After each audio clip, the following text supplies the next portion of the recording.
So we continue our journey through the prophets, and this morning come to Joel, one of the so-called minor prophets that make up the last 12 books of the Old Testament. We do not know when Joel was a prophet. Scholars place him anywhere from the 9th to the 5th century before our Common Era. What we do know is that Joel is writing after some cataclysmic event, described in the first chapter as a swarm of locusts. And there it reads, "What the cutting locust left, the swarming locust has eaten. What the swarming locust left, the hopping locust has eaten. What the hopping locust left, the destroying locust has eaten." I think they were from Utah, kind of like a certain football team, right? And so we get this image that is pretty all-encompassing of crops and livelihoods that are devastated. So think of that ironically named paradise, California, and the devastation there. And please remember, by the way, in your prayers, Jennifer McAllister, the pastor of our church, lost her home. We don't know if the church survived yet, and many others I know. I've heard so far Jenny Todd has a sister there. I know many of you also know people in paradise. But that's the kind of devastation that we're talking about.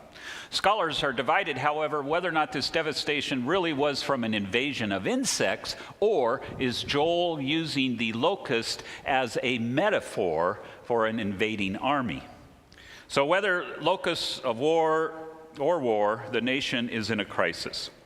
But that changes in the middle of the book. In the second chapter, verse 18, God has a change of heart and is filled with compassion for the plight of the nation. And so the prophet proclaims the good news now that their suffering is over. Reading then from the text this morning, Joel 2:21 through 27. "Do not fear, O soil, for be glad and rejoice. The Lord has done great things. Do not fear, you animals of the field, for the pastures of the wilderness are green. The tree bears its fruit. The fig tree and vine give their full yield.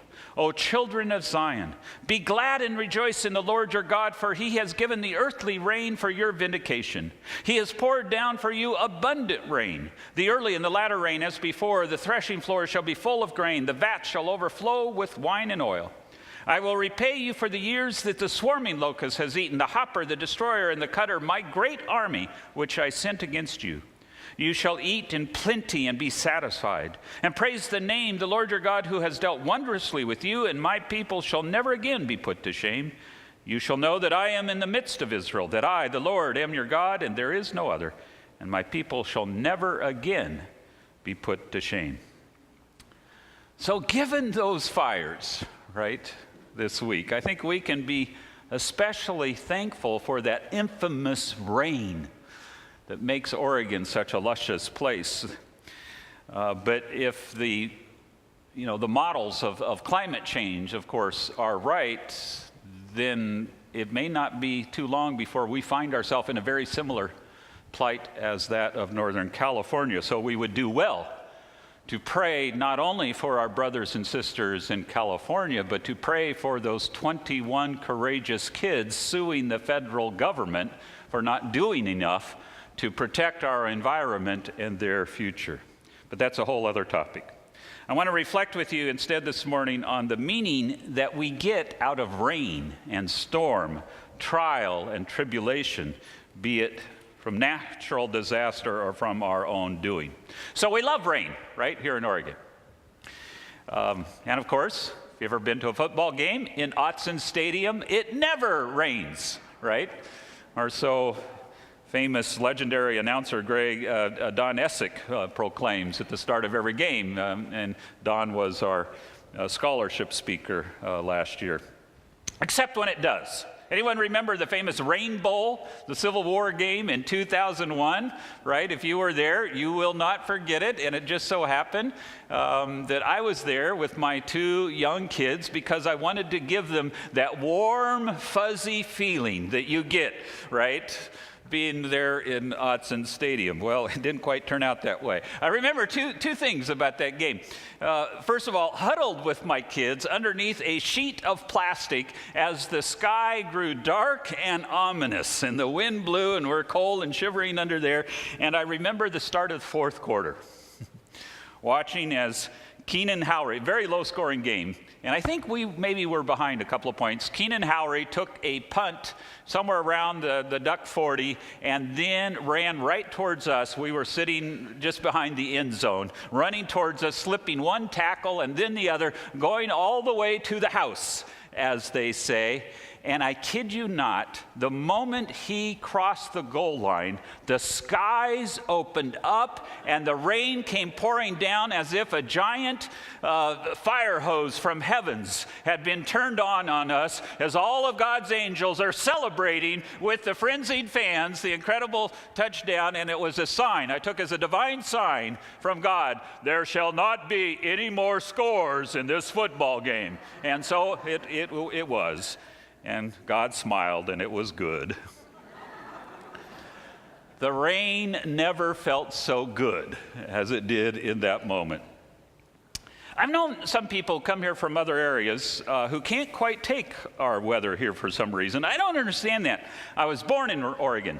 I was raised in Oregon, with the exception of 3 years we spent in Iowa when Dad was in seminary. I graduated from high school in Albany, came here to Eugene my freshman year for college before I spent the next 17 years wandering in the wilderness, and then returned in 1991. 11 of those 17 years were in very dry climates. Oklahoma, going to school, Southern California, and then the last 6 years in Fresno, becoming here. Fresno, it rains about twice a year if we were lucky, right? And that was before the drought. So when I came in the spring of 91, it rained every day for the first 3 weeks I was here. And I had a smile on my face the entire time. There's nothing like driving over a bridge and looking below and seeing water underneath the bridge instead of a dry river bed. Wow, that was such a great feeling.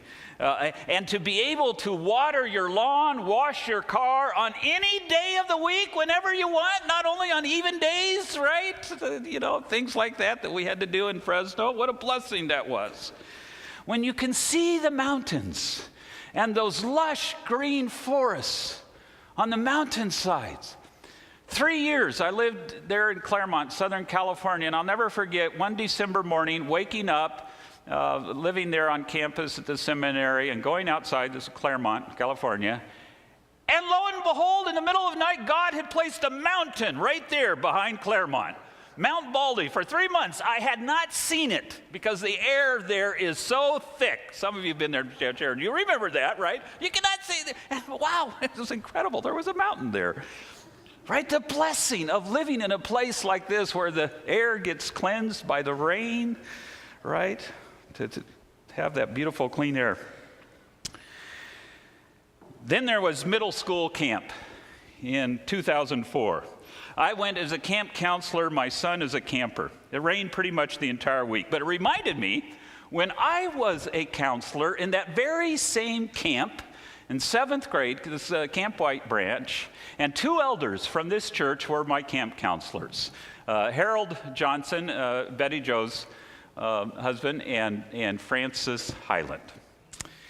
And though there were cabins there at White Branch, we were camping outdoors, sleeping under a big tarp that we had erected on the first day. And all of us together under that single tarp, we spent most of that week huddled as the rain pitter-pattered on the tarp, listening to the stories that Francis and Harold told to us. And it's such an incredible week that was in my young life. And now here I was, 36 years later, with a chance to give back what I had received then. And when it came time at the beginning of the camp for camp counselors to pick their spot for the family group, I said to my co-counselor, who at the time was the pastor of the church in Medford, let's go out in the woods. She thought I was crazy. Everyone else, because the weather was not looking good, were picking things like the dining room, the lodge, a cabin, someplace safe and dry. I said, no, trust me, it'll be great. So we put up our tarp and gathered our kids underneath it around my Coleman lantern because we weren't allowed to have a fire, ironically, as the rain came down. And pretty much it rained the entire week. Brought back such good memories. So to keep, to keep the spirit, to teach our kids, right, of how to camp in the rain, we taught them that great American tradition, singing in the rain. Right? And of course, you can't sing in the rain underneath the tarp. You got to go out in the rain to sing. And of course, in camp, you just can't sing. You got to give it motions, right? Thumbs up. Singing in the rain, I'm singing in the rain. Knees together. What a glorious feeling. I'm happy again. Chin up. I'm singing in the rain. I'm singing in the rain. Tongue out.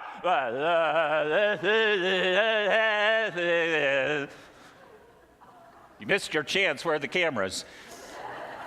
Don't you wish you could have been there? I mean, it was such an incredible, glorious feeling, right? You gotta be able to sing in the rain with dignity. So we taught our kids. Half the kids out there singing and dancing with us, the other half looking at us like, I'm gonna have to spend a whole week with these people? But who knows? 36 years later, which of those kids are gonna look back on that week and think, what an incredible week that was. Sharing stories together, acting out Bible stories, sharing our prayers, singing silly songs in the rain, and the impact it has on young, impressionable lives. Maybe, just maybe, one of them might grow up to be a minister in spite of the counselors they had that week. The rain never felt so good. Not all rain, of course, is welcome. Sometimes it can be terrifying, even life-threatening. I hadn't taken much note of the storm that year, 67, 68 in Albany, and I didn't recognize the voice of the woman that called that night. Her speech was incoherent. I had no clue why she was calling, except that she kept asking for Mom. Mom wasn't home. When I had to hang up. She wasn't making any sense. When Mom came home, I told her, Mom, there's some crazy woman that wants to talk to you, as if that was a normal thing in our household. And a little while later, sure enough, she called again. It turned out it was Aunt Lois. Lois is married to my dad's brother. Uncle Roy was deep sea fishing. The storm was unexpected. The boat was much too small. The wave that knocked him out broke his shoulder and his arm, and it was all he could do to stay afloat until his two colleagues finally fished him out of the sea. And for another 2 hours, he laid in the bottom of that boat, half filled with water, as they struggled to stay afloat until a helicopter arrived to medevac him out. When Aunt Lois got the phone call, he was barely breathing, in critical condition. No one knew whether or not he would survive. One summer, we took our kids to the coast, and we stopped at Depot Bay, and I saw there for the first time a monument that I had not noticed before, overlooking the surf at the bay. There was an older couple with a toothbrush and a cup of some kind of solution, and they were cleaning the monument. And I struck up a conversation, and I asked them, was this a war memorial, thinking of Veterans Day? And they said, no, it's a memorial to those lost at sea. And I learned that they lived in the Midwest, and they came to Depot Bay every summer for 30 years, ever since their son's name was added to that monument about the year that I graduated from high school. After a good long life, Aunt Lois died in 2004. She and Uncle Roy had 2 children. Their daughter had succumbed to cancer about 15 years earlier, so it was left up to her son to speak for himself and his sister of the unconditional love of their mother. She had that remarkable ability, Cousin Neil told us, as a legal secretary, to type a term paper without any errors, grammatical or typographical, from the handwritten notes that this attorney-to-be son gave her the night before the paper was due. Just like a mom, right? And then his 2 children spoke of their grandmother, And that spot in her refrigerator that never ran out of Twinkies or Hostess cupcakes, like that spot in her heart that never ran out of love for her grandchildren. And all three of them, standing there together with their spouses for moral support, at times could barely speak through their tears. And I sat there with my father, my son, my family, looking across where I could watch Uncle Roy, his shoulder never fully healed from that accident years before. And I thought about those last 30 years that almost never were for him, watching their children graduate, going to weddings, seeing his son elected to the Oregon Senate, holding their great-grandchildren, all three of them, the last one born just 7 months prior, everything else, all the beauty and wonder of life. And I thought, these are good tears, right? The tears one should be able to shed at such a time when life, as the pastor said, was well lived and well loved. There's a Catholic nun who wrote a song back in the 70s that sums up those tears. I saw raindrops on a window. Joy is like the rain. Laughter runs, slips across the pane, slips away and comes again. Joy is like the rain. I saw clouds upon the mountain. Joy is like a cloud, sometimes silver, sometimes gray, always sun not far away. Joy is like a cloud. I saw Christ in wind and thunder. Joy is tried by storm. Christ asleep within my boat, whipped by wind yet still afloat. Joy is tried by storm. I saw raindrops on a river. Joy is like the rain. Bit by bit the river grows, till all at once it overflows. Joy is like the rain. In 1998, a woman came into our office, a complete stranger. I don't recall her name or even if she told me. She says it takes about 6 years for the heart to heal after tragedy. It had been 2 weeks after the violent death of my mother. I could not imagine 6 months, let alone 6 years. Now it has been 20. And I can tell you about those next 6 years that brought elementary school graduations, a middle school graduation, a trip for mother and daughter to Oaxaca and for father and son to Nicaragua and Costa Rica as part of the Spanish immersion program, that summer camp with my son, a very magical day at Disneyland, and then again in the Padres Stadium in San Diego to see my family up on the big screen as we scream, "Look, it's us!" 6 years of Bryant clan birthdays and holidays, vacations, the chance to co-officiate at my father's wedding with my sister, who's now visiting with us this week. And then the next 14 years, high school and college graduation, 3 years of a cappella and on the rocks at the University of Oregon, 1 wedding, 1 PhD, a most amazing return to Berlin to show our children where their parents met and fell in love, and so much more. The annual ski trips every Christmas holiday and all of those events and celebrations. And so I can stand before you today and say, the heart does heal. The sun does shine after the storm. Dawn comes after the night. Hope is there even in spite of death. Joel speaks of the abundant rain as a sign of God's blessing. So hear the good news, people of God. No matter how difficult our past, our present, or our future, God is in our midst surely as the rain falls in Oregon. And we, of all people, should know the joy of abundant rain, the joy of God's abundant love, the riches and blessings that we have from God in lives well lived and well loved.